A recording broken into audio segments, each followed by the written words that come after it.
There is so much making going on out there. Today we're taking a field trip to Salt Lake Mini Maker Faire.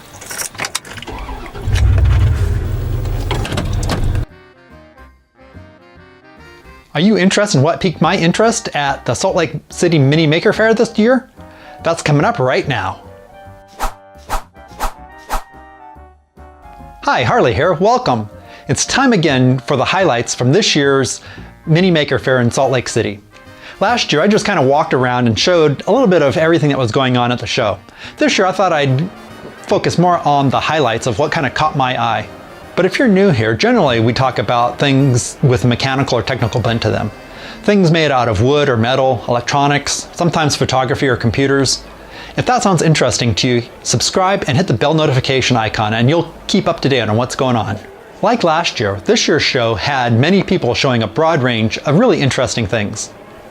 From sculptures that spit fire, to hand-drawn portraits, to sewing, and weaving, where they talked about the automation of weaving designs and how that impacted the early computer industry, to persistence of vision displays, and of course 3D printers and drones.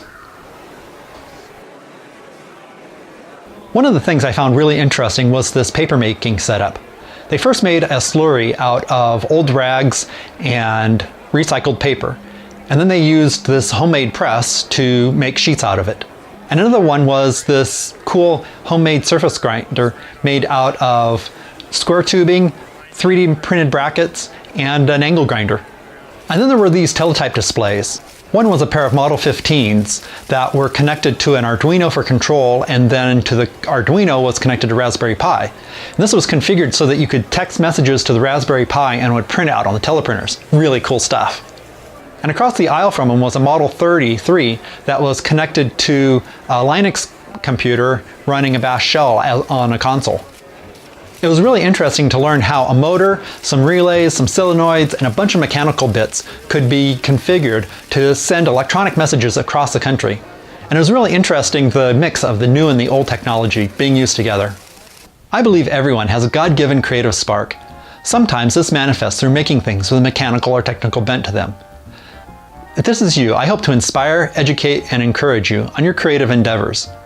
Usually this involves various physical media like wood, metal, electronics, sometimes photography and computers. If this sounds interesting to you, subscribe and hit the bell notification icon, and I'll see you again in the next video. Thanks for joining me on this creative journey we're on. Until next time, go make something. Perfection's not required, fun is.